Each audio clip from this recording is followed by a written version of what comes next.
Hi, this is Dr. Soma.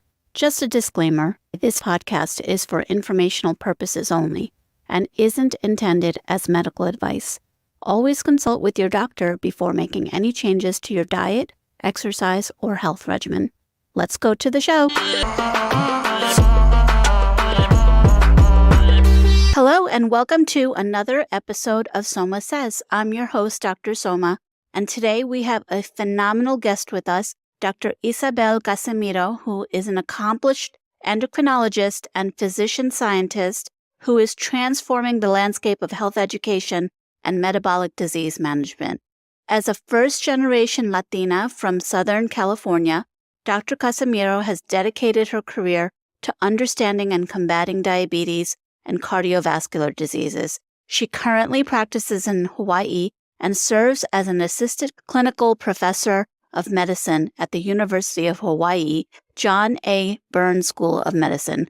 Her groundbreaking research and clinical expertise are truly inspiring. Please join me in welcoming Dr. Casemiro. Welcome to Soma Says. I really appreciate that you are joining me today, all the way from Hawaii. Tell us about who you are and what brought you to Hawaii. I'm originally from Southern California, Los Angeles and Compton is where I was raised. I've been always interested in science, math. I always liked school as a kid. My parents are Mexican immigrants, so I didn't have anybody in my family who was a clinician or actually even a college graduate. It was a long road to get to medical school, but throughout that time, I really found out what I really wanted to do, and I discovered what my passion was. So I'm really glad that I did all that, because that's how I ended up realizing what I really wanted to do. When I was doing my post-bac in San Francisco, I was doing research with bacteria, and I fell in love with science at that time. So I said, okay, how can I combine this? And that's when I decided to pursue both degrees and become a physician scientist. So I went to New York for my PhD. I was at Albert Einstein, so close to you. I spent a few years in the Bronx doing my PhD work. I was in a cardiology lab at that time. We were using mouse models looking at atherosclerosis. So I was mostly interested in cardiovascular research, but that's how I got interested in metabolism, with the link between inflammation, cardiovascular disease, and metabolic diseases such as type 2 diabetes and obesity. When I did my training, I realized I really enjoyed the specialty of endocrinology because it's just so complex and each patient is so different. So I was doing research in women who had undergone bariatric surgery. Before and after weight loss, I was looking at inflammatory markers, looking at macrophage biology, and publishing on that topic. So it was all very exciting, very good. I was going through that road of publishing and writing grants. Here, life is different here in Hawaii, and medicine is a lot different too. There aren't a lot of specialists here on the island. So I'm one of very few endocrinologists on the entire island. So I'm very busy. And I've learned so much in these 2 years that I've been here in terms of clinical practice. And that's why I'm very excited to be here with you to talk about this topic, because GLP-1 agonists, I feel, have revolutionized the treatment of metabolic issues. And in the last 2 years that I've been practicing, I have seen such amazing results here with my patients. I think you're the perfect person to talk about GLP-1s with your background and being both an MD and a PhD, and I've looked up your research work. Even when I educate patients as to what GLP-1s are and how they work, it's like they look like they're caught in between some headlights. And I still feel that most people don't understand what they are and how they work. And can you talk to the audience about what GLP-1 inhibitors are and how they work in the body? Yes, I completely agree with what you're saying. And I think that explaining things to patients in a way that they understand is one of the just most important things we can do as providers. So I'm going to explain it to you the way I explain it to a patient when I'm going to start them on a medication. I say, so we all make hormones. Our gut makes hormones. These hormones are called GLP-1, GIP, depending on which one I'm prescribing. So these hormones act on the brain, they act on different parts of your body to make you feel full after you start eating. They also slow down the movement of food in your belly so that your digestion is slowed and you feel full faster. When people have type 2 diabetes and obesity or excess weight, these hormones don't work as well. You also don't make enough of these hormones. So what we do is these medications, they're that hormone. We're just giving it back to you. So when you take these medications, you'll feel your satiety change. You're going to feel full faster when you start eating. Your meals will become smaller. And you'll notice that you're not craving a lot of the things that you used to crave, like the chips and the ice cream at night and all the snacks that are increasing our blood sugars at night. So the goal of the medication is it works by making you feel full and slowing down your digestion. But there's also other ways in which the medication is working that is improving your diabetes and improving blood sugars. And even if you don't have diabetes and you just have excess weight, it still improves the way your body reacts to insulin and sugar. So what it does, it also makes you make more insulin when you're eating. And I don't go into the glucagon and all of that. All I say is it helps your insulin work better. When they hear that, then they're like, oh, okay. So it becomes easier for them to understand. And what I've noticed is if you don't explain things to a patient in a way they can't understand, they're probably not going to take the medication. And as each one comes out, and more recently it's been Ozempic, which is Wegovy, and Mounjaro, which is Zepbound. I remember way back in the early 2000s when Byetta came out and so on and so forth. What makes each one more efficacious as time goes by? Can you explain that? I think the scientists are just getting better at making them. The first generation GLP-1s, Byetta, so that was a twice a day injection, right? So it was the half-life is very short. The side effects were also more severe. People felt really nauseated when they took these medications. And then you had Bydureon, which was once a week, but you still had a lot of the nausea, and you had a lot of my patients. I remember I was a fellow when we were prescribing Byetta and Bydureon.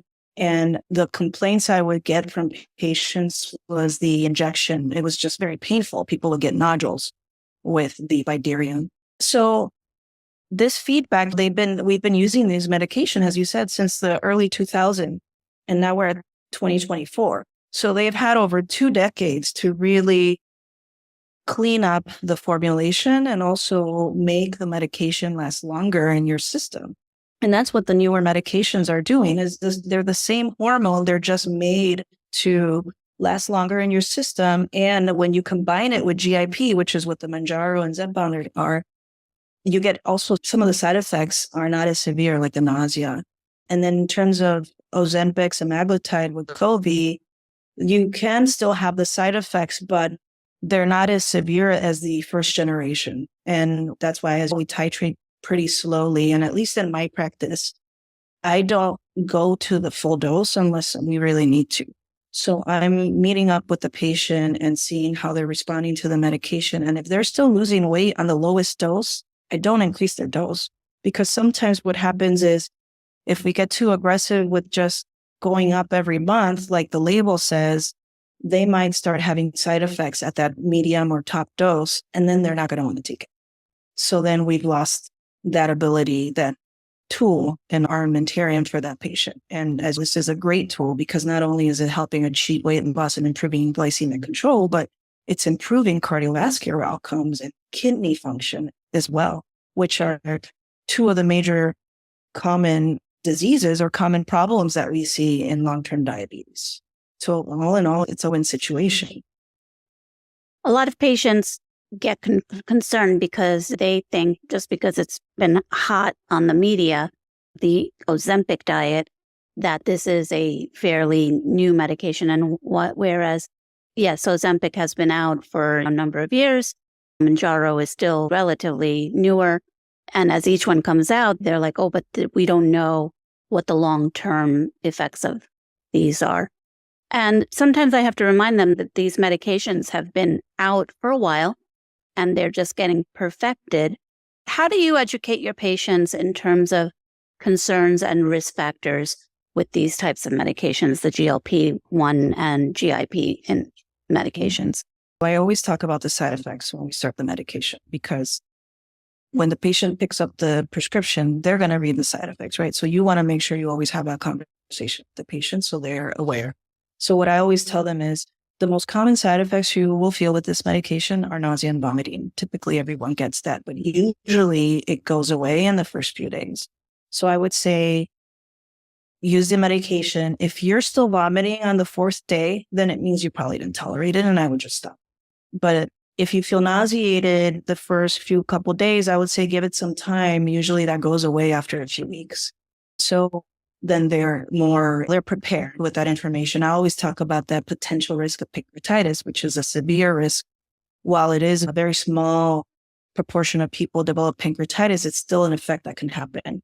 So I always tell them, there is a small chance of pancreatitis when people took this medication. Usually it is very rare, but it can happen. And if you get pancreatitis, you will know you have it because it is extreme abdominal pain in the middle of your belly. And if you get that, you need to go stop the medication and go to the ER. If the pain is not getting better, and let me know. I also put that information on the after visit summary. So I have a smart phrase with the Ozempic side effects. Discontinue it after 4 days if you're still vomiting. Go to the ER if you get pancreatitis, stop the medication. Some of the not as severe side effects, which some people can get, there are still GI issues like constipation, some diarrhea. Usually some of that tends to also go away. Older patients, it's all going to be an individualized approach. I always tell them that when we start the medication, I say, you're going to lose weight because you're eating less and your digestion issues and the way that the insulin is working in your body. So we have to be mindful about eating enough protein and moving your muscles, exercising, even if it's just walking. Because if you're not moving and you're just eating the same things you were eating before, but just in smaller amounts, you're going to lose a lot of protein and muscle mass. And that can be a significant challenge for older people because then we start to have weakness and falls and fractures, right? In those populations, I tend to just stay on the lower doses. Usually that's enough in those patients to lose significant amount of weight to reduce their insulin burden. But there's also rare side effects, things like headaches that just a very small proportion of patients get. So in those patients, sometimes they just can't tolerate it. But I have found that switching brands sometimes can help. So I don't know if it's something about the formulation itself, like how it was made, that some people are just more sensitive to. What I have found too is if somebody did not tolerate Ozempic or Trulicity, they may be able to do well on Mounjaro. We always talk about those things when we start the medication so that when they see the long list of potential side effects, they're not concerned. There's the reported side effect too of the thyroid cancer in rodents. I usually don't mention that just because I feel like that would confuse the patient. I will talk about it if they ask me about it, because there just has been no data showing that there's an association in humans. The reason why the label is on there is because of the research that was done in rodents. In rodents, the thyroid cells are completely different than human cells. We don't have as many L cells that express GLP-1. Their C cells in their thyroid express GLP-1, and that's why they can get hyperplasia of the thyroid and potentially this type of thyroid cancer, which is a severe thyroid cancer, medullary thyroid cancer. So only in those situations, we do not prescribe just out of safety. If there's a family history or personal history of that specific type of cancer, which is medullary thyroid cancer, which is also a very uncommon type of thyroid cancer. These medications are hot and everyone wants them. As an endocrinologist, obviously you treat diabetes, you treat people who are overweight, obese. How do you approach patients and decide, okay, this is when we start it? I feel lately everyone wants to be on it. No one wants to necessarily go the old-fashioned route of diet and exercise. What is your approach? And I'm not making a global statement because I treat a lot of women in their midlives. When you approach perimenopause or menopause, it becomes very difficult. Even with the diet and exercise, it's often not enough. But how do you approach your patients when it comes to these medications? Yes, my patient population is different from the average provider, right? Because the average provider is dealing with people who may not have the diagnosis of obesity. Maybe they do qualify in terms of BMI for the diagnosis of weight, and the medication semaglutide in that marketing brand for weight loss is called Wegovy. They may qualify for the Wegovy brand based on the BMI and a comorbidity, so prediabetes, sleep apnea, high cholesterol. So in that situation, then that person meets criteria for treatment with a GLP-1 agonist. The question then becomes, is it going to be covered by their insurance? Because the health insurance is right now, it's very rare for them to cover weight loss medications because they're seeing it as an aesthetic issue and not a metabolic disease process. I think that hopefully will start to change, especially with the new stance now recognizing that obesity is a disease. And as old-fashioned exercise and diet just doesn't work in terms of sustained weight loss. And not to say that we shouldn't use lifestyle, because I'm a big proponent of using lifestyle in addition to medication if you need medication to improve your metabolic health. Because the problem is that what does diet and exercise mean?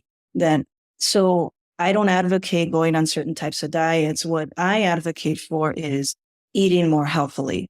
What I'm seeing with my patients when they go on GLP-1 agonists is that they're not craving the processed types of foods anymore as much, like the snacks. And I feel like that is a big contributor to the current pandemic of obesity and type 2 diabetes, is that most of our diet is refined and processed.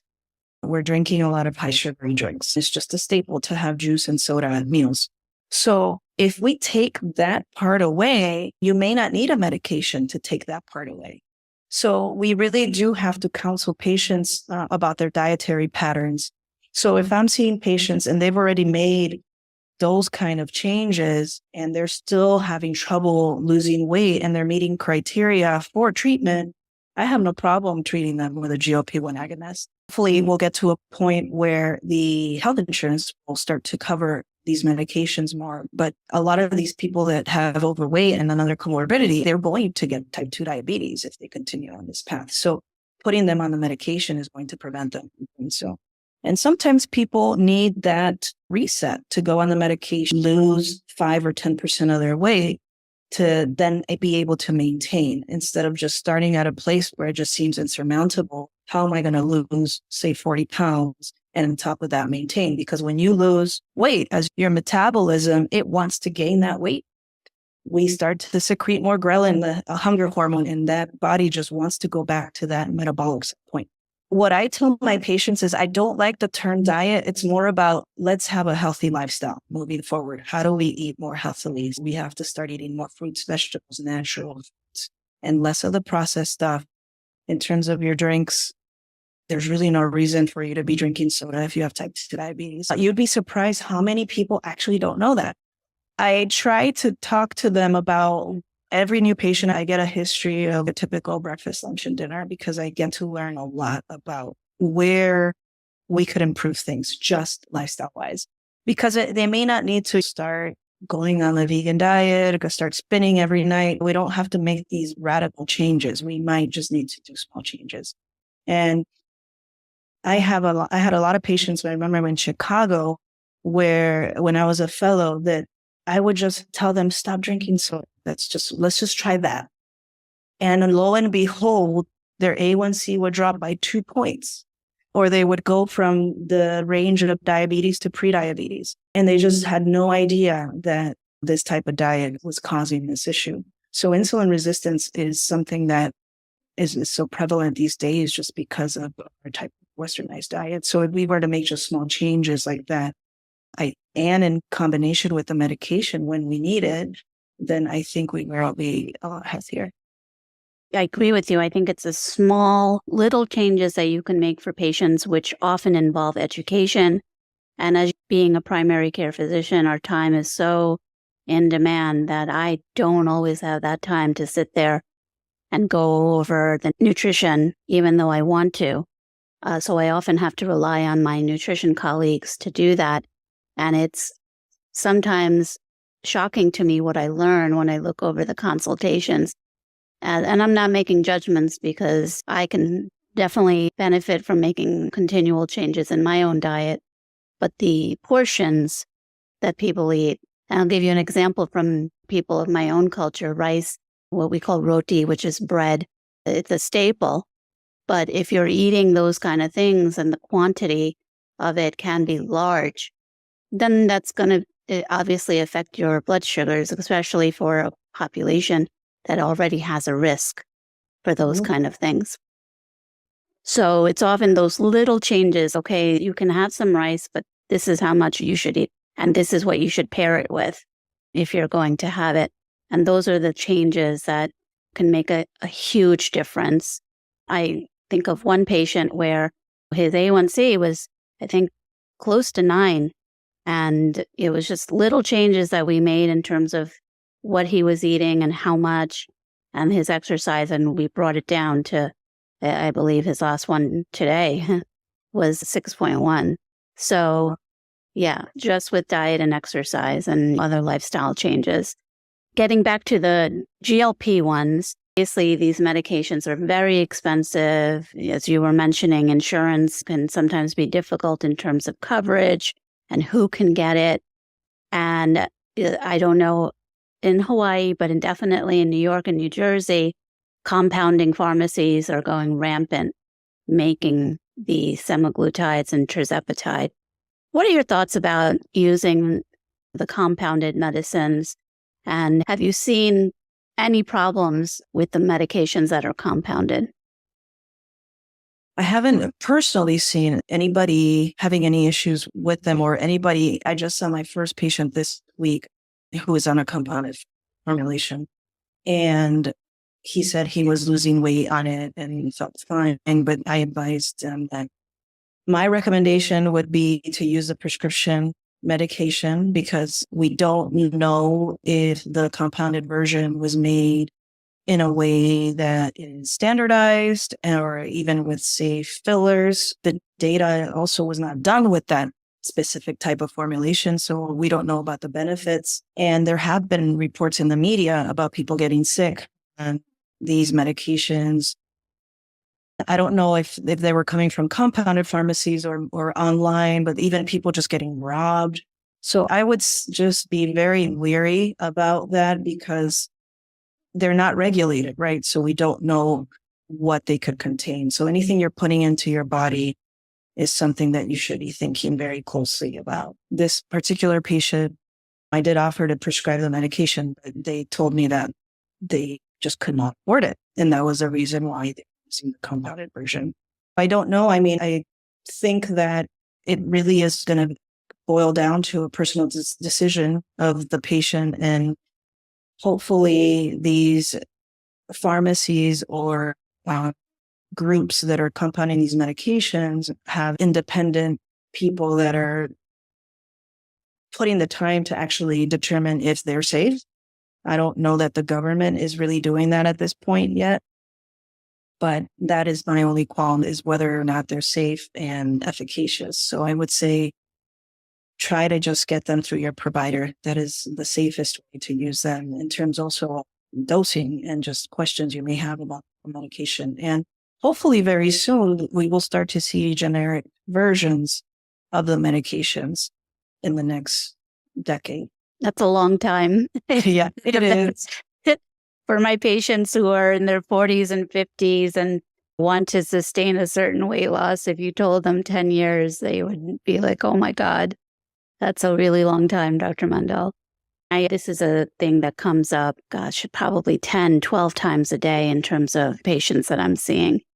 And because people are so eager to go on it, they seek my advice in terms of the online platforms that are present. If you have to go that route, I would suggest, and your insurance isn't covering it, and you cannot pay for the brand version of the medication, at least choose a pharmacy that you know that you have had relationship with. And they're thankfully in New Jersey, there are a few that have good reputations. They make good products. At least pick one of those pharmacies where if there are any issues, you can actually talk to the person and that these are solid businesses that have been around for a long time. I don't want to make a judgment about online platforms because I don't use them and I'm not familiar with them. But the concern for me has been the follow-ups sometimes that I see with patients who go to Medi Spas and get the medicine that way or even online. The follow-ups are really not as vigorous. One particular person comes to mind, came in and I don't think she was being properly managed. She was on the highest dose and she doesn't have diabetes. She was on the highest dose of Manjaro, severely dehydrated, had fainted because of it twice. And I said, listen, you can't just be taking this without some proper follow-up. I think another frustration that patients have, and I have to try to educate them, is that at least where I work, I have to prescribe the medicine according to what the diagnosis is. So I can't prescribe Manjaro or Ozempic if you don't have type 2 diabetes.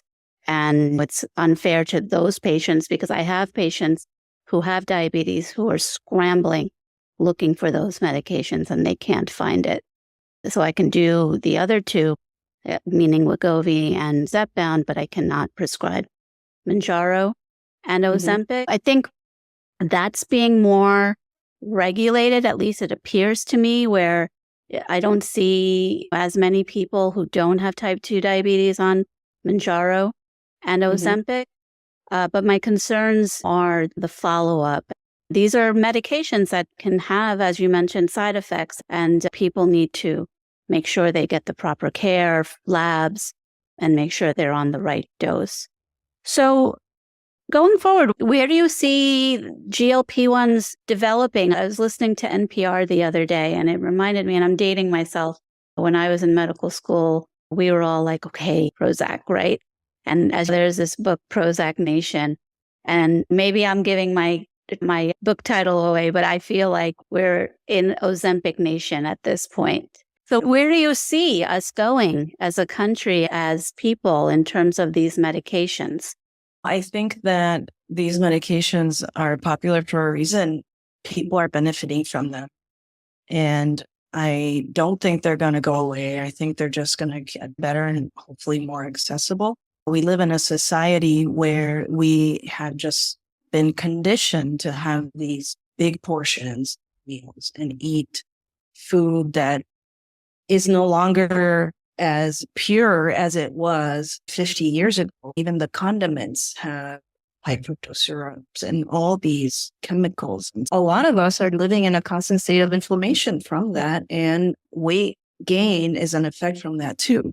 So if that isn't changing, then the epidemic of obesity and type 2 diabetes is not going to change either. I think that as we increase awareness on healthier eating patterns, hopefully there won't be as much of a need for these types of medications, and also lobbying for companies and the food industry to use cleaner products, use healthier ingredients so that we don't have things like childhood obesity, which wasn't really an issue 50 years ago and it is now. So now these kids are set up to have type 2 diabetes in their 20s. So they're going to need these types of medications, right? And there's also the epidemic of fatty liver disease. We have even children with fatty liver disease now. So a lot of it is genetics. They're predisposed to getting it, but in the background of these environmental triggers, right? So if these environmental triggers are not changing, then we're going to need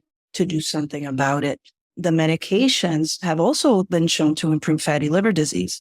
I don't think these medications are going anywhere. I think they're just going to become more widespread. And what the insurance companies are going to see, and they're already realizing, I'm sure, is that it's probably cheaper to put people on these medications than pay for long-term complications, cardiovascular events, liver transplants, and bariatric surgery. I think it's just a matter of hopefully making it more accessible to folks, but also making it as a society, just us becoming more aware about what we're putting into our bodies and being more cognizant about our children too. Because then if, we start kids on a clean slate, then the future generations will have to deal with this as we are.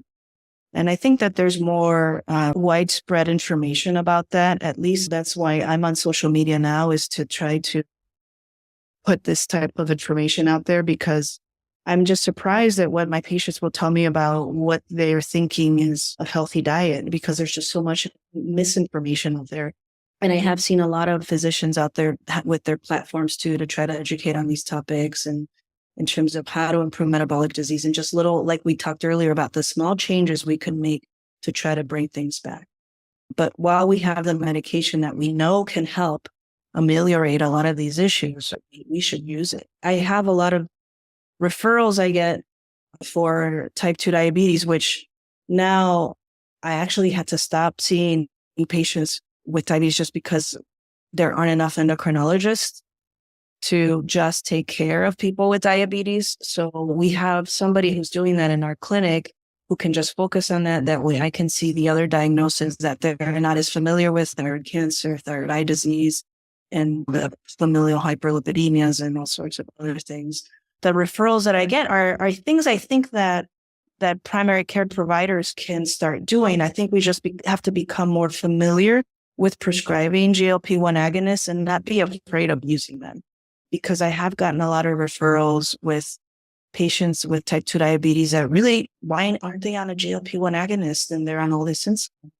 I have a lot of patients that I have been able to put on these newer medications and wean them completely off of their insulin that they've been taking for years. And as people get older, as they're at higher risk for hypoglycemia. So if we can get them off of medications that cause hypoglycemia and instead put them on diabetes medications that improve cardiovascular and kidney outcomes, why aren't we doing that? We shouldn't need to send people to an endocrinologist to do it. I think that needs to start to become more standard of care across practices.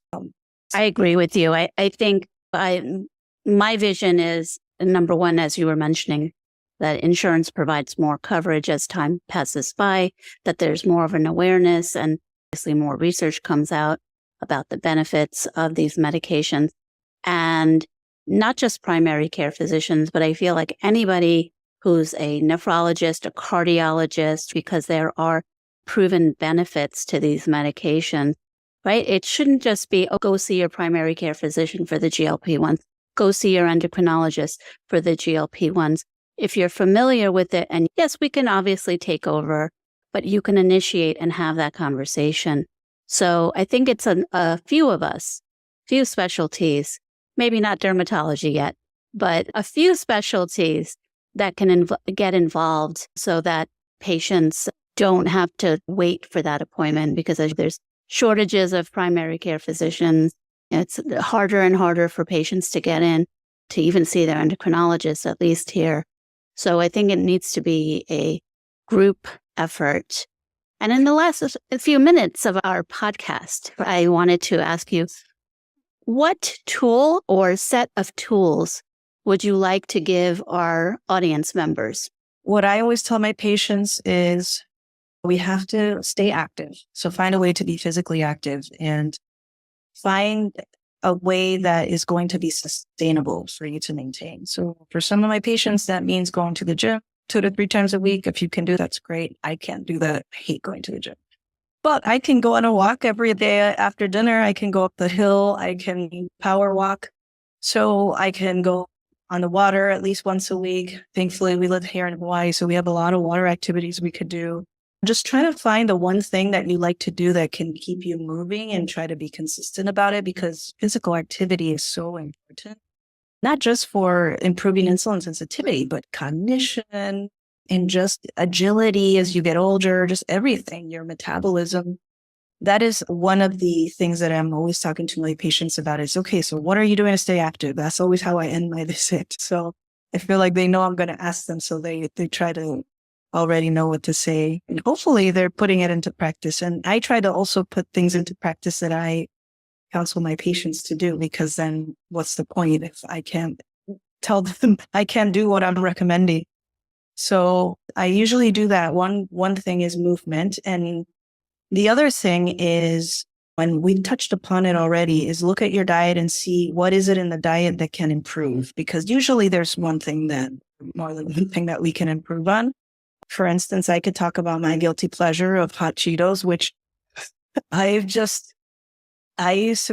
was addicted to them. It was insane. And one day I just sat down and looked at all the ingredients and I'm just like, oh my God, why am I putting this stuff in my body? But then I kept doing it because those receptors in your brain, they'd hit those dopamine receptors and you crave it. And so I completely eliminated them. And now that I've been off for about a year, I don't crave it anymore. You got to rewire your thinking and find that one thing, right? Because I think we all have that one guilty pleasure. And sometimes it doesn't have to be elimination. It could just be a reduction. In my case, it had to be elimination because I know myself. Some people go out to eat a lot, 5 times a week. Usually when we're going out to restaurants or fast food, they're not using quality ingredients. They're not using healthy oils. They're like reusing their oils in which they're frying food in. All of that is inflammatory. I always tell people it's so much better to eat at home. What you prepare at home is going to be cleaner and healthier. So trying to eat more at home. Yes, it's okay to go out every now and then, but when it becomes just a regular staple of our daily life, regular life, it can lead to weight gain and issues. So those are the 2 big things I like to say to my patients is make sure there's something in your diet that you're doing that is healthy. Eat more greens and fiber. A lot of us aren't eating enough fiber. 30 grams is what I recommend people at least in one day to have. Most of us are having up to 15 at most. So if we all had 30 grams of fiber in a day, our gut bacteria would be a lot healthier and our insulin sensitivity would be better too. So those are just little things that sound easy to do, but can be difficult to maintain. But if you do them for long enough, you'll be surprised at how healthier your metabolism will be. At least I've been trying to practice that in the last year or so. And I feel better having done those few things. So I recommend that to my patients too, because we can recommend, like I said, these diets and they just don't. What we have to try to do is things that are sustainable, small, and that you like doing. And always get some sunshine, vitamin D. It's been like Costa Rica and New Jersey. This past week, it's been the most sunshine that we've had in a while. Heard it's been, pretty hot summer everywhere. So where can we find all this great information that you are sharing with us today? Can you tell us if you have a website and where can we find you? I'm usually on Instagram, Dr. Isabel Casimiro. I do have a website, Mudfud Mama. I'm still working on it. It's mudphudma.com. And there I'm writing posts about endocrine topics, trying to write them in a way that are relatable, easy to understand. I've also made a few videos that explain insulin resistance and how ultra-processed foods and things like that are making things worse. As I mentioned, obviously genetics is a main concern because some people can eat a certain way and not gain weight, while some people, they just smell it and they start to gain the weight, right? So genetics is very important, but that doesn't mean that it's your destiny, right? So we have to do things lifestyle-wise. Prevention, I think, is key. And it's one of the things that is not really stressed in medical training. So I've been trying to train myself on that and put that information out there. So that's mostly what my website is about and my social media posts, and just trying to also encourage folks to follow accounts that are where people are talking about being more healthy, because then that gives them that extra motivation sometimes that we need. I know it helps me. That's great. I did take a look at your Mudfud Mama site. And yeah, please do continue working on it and posting great things, and obviously on Instagram as well. Thank you so much for joining me today and being on the show. I really think that this was a useful discussion, and I really hope that this serves to educate more people. And don't forget to like, share, and review my podcast. Remember, it's always ladies first on Soma Says. Let's make a difference one conversation at a time.